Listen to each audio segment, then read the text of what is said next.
Nawaz sir, सबसे पहले तो फिल्म के बारे में बताइए, मांझी द माउंटेन मैन किस तरह की फिल्म होगी और कितना बड़े पहाड़ तोड़ी है इस मांझी ने?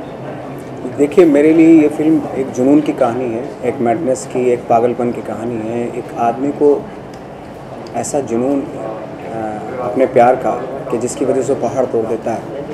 आई थिंक रियल लाइफ में तो ये एक्सपीरियंस नहीं किया मैंने अपनी, लेकिन ऐसा लगता था जैसे किताबी बातें होती हैं, कोई किताबी बात होगी कि एक आदमी अपने प्यार के लिए पहाड़ तोड़ देता है, लेकिन ये वाकई हकीकत में हुआ।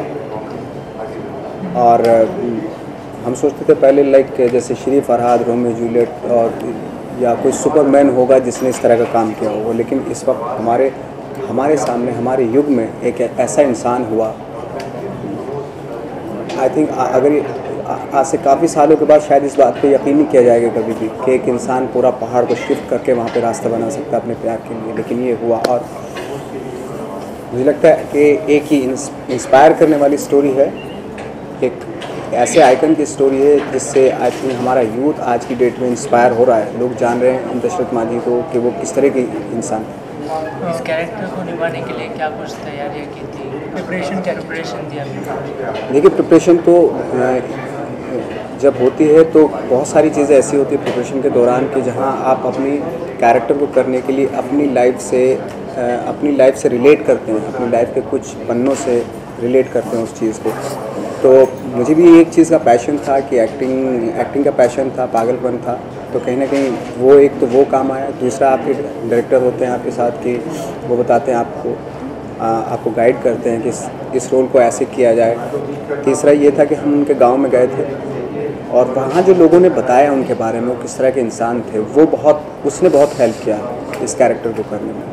जैसे कि ऑडियंस को अभी तक मांझी के बारे में पता नहीं था, तो आपको जब इस फिल्म ऑफ़र की गई तभी आपको कितना कुछ पता था मांझी के बारे में? देखिए, मुझे थोड़ा बहुत पता था। मुझे इतना मालूम था कि एक आदमी ने पहाड़ तोड़ दिया 22 साल में हैमर और चिज़ल की हेल्प से, और वहाँ पे रास्ता बना दिया, इतना पता था। लेकिन अपने प्यार के लिए क्या, ये मुझे मालूम नहीं था। बाद में जब पता चला तो वाकई एक ताज्जुब हुआ कि ऐसा कोई कैसे कर सकता है, कितना जुनून होगा, कितना पागलपन होगा उस इंसान के अंदर। कहीं ना कहीं यहाँ पर मांझी की स्ट्रगल की बात की गई है, तो कहीं ना कहीं वो आपकी लाइफ से भी कनेक्ट करता है। जैसे कि आपने कहा था कि आप काफ़ी नीचे से आए हो, फिल्म की बात करें तो कहीं ना कहीं आपकी लाइफ से भी कनेक्ट करता है मांझी का जो किरदार। जी हाँ, जैसे मैंने बताया कि मैं भी खैर मुझे भी 12-14 साल हो गए थे स्ट्रगल करते हुए, लेकिन एक दिमाग में यही था, जैसे दशरथ मांझी का डायलॉग था कि जब तक तोड़ेंगे नहीं तब तक छोड़ेंगे नहीं। जैसे कि आपको कई लोगों ने पूछा होगा ना, आपको भी पता है कि फिल्म की कहानी जो है लीक हो गई है, तो उसके लिए क्या रिएक्शन होगा आपका, क्योंकि फिल्म ऑडियंस तक ऑलरेडी पहुंच चुकी है, तो आप कितना अफेक्ट पड़ने वाला है, कितना अफेक्ट होगा और कितना मायने रखता है? देखिए, मैं तो सिर्फ इतना कहना चाहता हूँ कि ये जो कहानी है, ये जो फिल्म है, ये छोटे से लैपटॉप पे नहीं देखी जा सकती।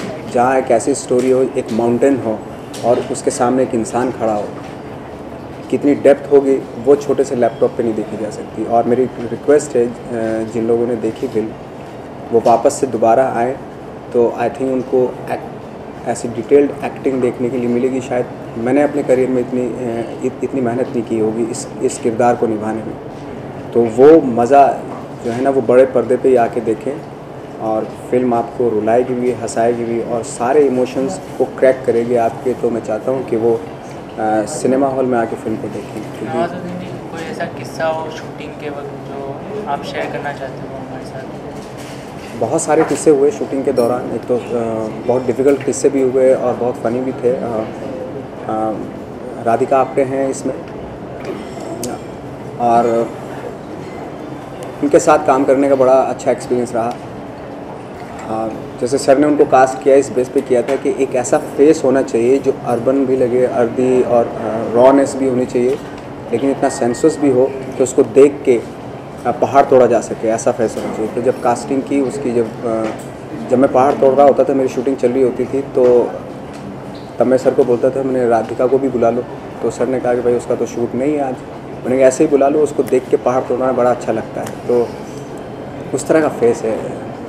तो उनके साथ काफ़ी इंसिडेंट होते थे, काफ़ी अच्छा रहा, क्योंकि बहुत पैशनेट लव स्टोरी है।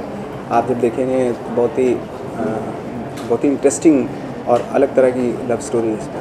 नवाज भाई, ऐसा माना जाता है कि हर फिल्म के बाद किसी न किसी एक्टर में एक तरह का बदलाव आता है, तो इस फिल्म के बाद नवाजुद्दीन सिद्दीकी में किस तरह का बदलाव हम देख पाएंगे एज एन ऑडियंस भी, लोगों की तरफ? एज एन ऑडियंस मतलब बदलाव, आई थिंक बदलाव खुद के अंदर तो नहीं आता, मुझे नहीं लगता। हाँ, एज एन एक्टर आप मैच्योर होते चले जाते हैं, एक्सपीरियंस होता चला जाता है, आपको धीरे धीरे नॉलेज होती चली जाती है। जो आप आज कर रहे हो शायद कल ना करें, कल दूसरे तरीके से करें, तो ये बदलाव आता है। बाकी रियल लाइफ में तो मैं वैसे ही आज जैसा आज से 10-12 साल पहले था ऐसे ही अभी भी हूँ। मेरे अंदर तो कोई ऐसा बदलाव आने के मुझे आसार नज़र नहीं आ रहा एक्चुअली। नवाज सर, जैसे कि आपने ऑडियंस से अपील की कि वो थिएटर में आकर देखे ये फिल्म, और हम चाहते हैं कि वो आकर देखें, लेकिन ये पता चला आपको कि किसने लीक की थी या फिल्म, इस बारे में कुछ? देखिए, वाईकॉम हमारे डिस्ट्रीब्यूटर्स हैं, वो कर रहे हैं लीगली जो भी एक्शन लिया जा सकता है वो कर रहे हैं। नवाज सर, कोई अपकमिंग प्रोजेक्ट मांझी के अलावा अगर आप हमारे साथ शेयर करना चाहें? जी, मैं अभी इसके बाद सिर्फ मैं एक फ़िल्म कर रहा हूँ रईस, जिसका एक शेड्यूल हो चुका है। सेकंड शेड्यूल उसका अक्टूबर में शुरू होगा। Thank you so much. और उनका कदकाठी भी जो है दशरथ मांझी के साथ बिल्कुल मिलता था, और उनकी आंखों की इंटेंसिटी जो है वो भी इस किरदार के लिए बहुत ही ज़रूरी थी। तो वो तो फ़ौरन तय हो गया कि उनको मिलते ही ये लगा कि जो है वो सही है दशरथ मांझी का रोल निभाने के लिए। और स्क्रिप्ट आपके जहन में कैसे आई और आपके पास कैसे है स्क्रिप्ट? 2007 में जब दशरथ मांझी, जिनके जीवन पर यह फिल्म आधारित है, उनका देहांत हुआ, तो कई मैगज़ीन्स और न्यूज़पेपर्स के अंदर उनके बारे में खबर छपी थी कि एक ऐसा आदमी है, छोटे से गांव का, बहुत दूर के गरीब गांव का गरीब इंसान, जिसने कुछ असंभव को संभव करके दिखा दिया। एक पहाड़ तोड़ के रास्ता बना दिया, वो भी सिर्फ अकेले और हथौड़ी छनी के ज़ोर पर। अपनी ज़िंदगी के 22 साल लगा दिए पहाड़ तोड़ के रास्ता बनाने में, और वो भी प्यार की खातिर। जब ये पढ़ा तो इतना ताज्जुब हुआ कि लगा कि तो जाके देखना पड़ेगा कि असल में क्या है।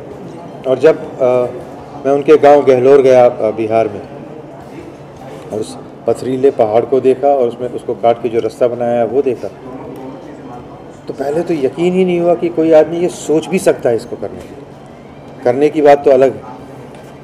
और तब लगा कि ये तो इतनी इंस्पायरिंग कहानी है कि इस पर फिल्म बननी ही चाहिए, और इसको जितने लोगों तक पहुंचाया जा सके पहुंचाना चाहिए, क्योंकि आज इस देश को ऐसे इंस्पिरेशन की ज़रूरत है, इतने पॉजिटिव एनर्जी की ज़रूरत है, और ऐसे रोल मॉडल्स की ज़रूरत है कि एक आम आदमी, एक ऑर्डिनरी आदमी जिसने एक्स्ट्रा ऑर्डिनरी काम करके दिखा दिया। फिल्म जो है काफ़ी बड़ी थी और शूट करने में भी काफ़ी समय लगा होगा, तो आपका ऐसा कोई मोमेंट जो आपको बहुत पसंद हो फिल्म में से, ऐसा कोई सीन जो आपको? सारी फिल्म उसी जुनून के साथ बनी है, चाहे वो कलाकार हों या टेक्नीशियन हों, सब ने अपनी जान लगाई है इस फिल्म के अंदर। सब रोज़ पहाड़ चढ़ते थे इस फिल्म को शूट करने के लिए। तो सारी फिल्म जो है हमारे दिल के बहुत करीब है। केतन सर, क्या फिल्म को बायोपिक कह सकते हैं? हाँ, मतलब एक आदमी के जीवन पर आधारित ये फिल्म ज़रूर है, पर सिर्फ एक आदमी के जीवन पर आधारित नहीं है। ये कहानी है एक ऐसे आदमी की जिसने असंभव को संभव करके दिखाया, और ये कहीं ना कहीं कहानी है आज़ादी के बाद के भारत की भी, जो और ये दोनों की जुगलबंदी जो है वो पूरी स्क्रिप्ट सर ऐसे जब आप स्क्रिप्ट लिखते हैं तो मतलब हमने देखा है कि आप ज़्यादा करके बायोपिक ही करते आ रहे हैं, तो ऐसी कोई थॉट प्रोसेस है इसके पीछे कि बायोपिक करना है और हिस्टोरिक स्टोरी पर ही आप फिल्म बनाते हैं ज़्यादा करके, तो उसके पीछे क्या थॉट प्रोसेस है आपका?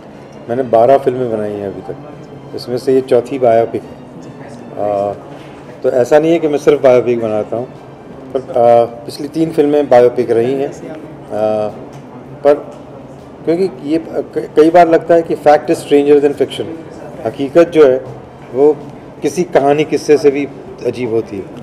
अगर मुझे कोई आके कहता है कि मैं एक स्क्रिप्ट लेके आया हूँ जी, फिक्शनल स्टोरी है, कहानी है मेरे इमेजिनेशन से, कि एक आदमी ऐसा है जिसने प्यार में 22 साल लगा के अपनी पहाड़ तोड़ दिया, तो मैं कहता कोई यकीन नहीं करेगा भाई, ऑडियंस जो है वो हंस के आपको भगा देगी। पर जब लगता है कि ये तो हकीकत है, ऐसा सचमुच हुआ है, तो झटका लगता है कि हम भी ये कर सकते हैं, कि हम सब में कहीं ना कहीं एक दशरथ मांझी है जो इम्पॉसिबल को पॉसिबल बना सकता है। उसके लिए चाहिए क्या? अपने आप पे भरोसा चाहिए और कुछ कर गुजरने का जज्बा चाहिए, हिम्मत चाहिए ज़रा सी, और कमिटमेंट चाहिए। जैसे कि हमने अभी नवाज से भी पूछा था कि फिल्म जो है लीक हो गई ऑडियंस के बीच में, तो उसके लिए आपने अपनी तरफ से क्या एक्शन लिया है इस चीज़ के लिए? मैं और नवाज भारत भ्रमण कर रहे हैं सारे देश में इस वक्त, शहर शहर जाके फिल्म को प्रमोट कर रहे हैं। वायाकॉम 18 जो है वो डिस्ट्रीब्यूट कर रहा है फिल्म, और वो उन्होंने जो ज़रूरी जो हो सकता है वो कर रहे हैं वो लोग। हम तो बस ये मानते हैं कि हमने बड़े जुनून के साथ ये फिल्म बनाई है और अब ये ऑडियंस तक पहुंचनी चाहिए। ये फिल्म ऐसी एक पहाड़ के सामने एक आदमी की कहानी है, एक इतना बड़ा स्केल है इस फिल्म का। उसको अगर आप अपनी गोद में लैपटॉप पे देखना चाहते हैं तो मैं क्या कह सकता हूँ, फिल्म का सिनेमा का एक्सपीरियंस जो है वो बड़े स्क्रीन पे बहुत ही अच्छा रहेगा। अच्छा, इंडिपेंडेंस डे आने वाला है, तो आपके लिए फ्रीडम क्या है? फ्रीडम को आप कैसे डिफाइन करते हैं? फ्रीडम के कई पहलू होते हैं। हम लोगों ने 1947 में राजनीतिक आज़ादी पाई, 1992 के अंदर कहते हैं कि आर्थिक आज़ादी मिली हमने पाई, और अब लगता है कि कहीं ना कहीं दिलो दिमाग की आज़ादी की ज़रूरत है। हमें अपने पुराने सारे ख्याल छोड़ के अपने आप को रीइन्वेंट करना है। So it is time to liberate our minds. Thank you so much.